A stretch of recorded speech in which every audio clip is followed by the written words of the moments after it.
Welcome to Luca and Miguel. Enjoy the video. You start by positioning the drivetrain.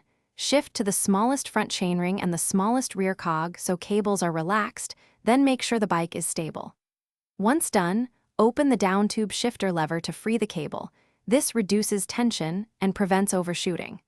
Now thread the new or adjusted cable through the housing into the shifter body, pulling until housing seats fully. Make sure housing stops are seated. This keeps shifting crisp and prevents slack from hiding in the bars. With the cable seated and the clamp loosened, pull the cable taut while you rear shift through gears to feel resistance. This establishes baseline tension. Once taut, tighten the clamp and use the barrel adjuster for course indexing, then pedal slowly and shift to check each gear. If the derailleur hesitates, adjust the high/low limit screws to prevent drops. You want smooth travel without overshoot. Keep testing while making small turns on the adjuster until shifts are crisp and consistent.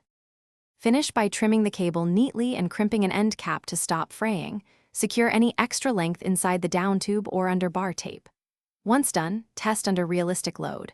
Ride and shift across the cassette while pedaling hard to confirm reliability.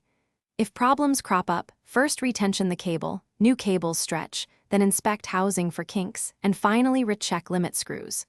One tip: if shifting skips under load, add a quarter turn of cable tension, and retest immediately to avoid drop chains. Thanks for watching and please subscribe. It's the best investment you'll ever make.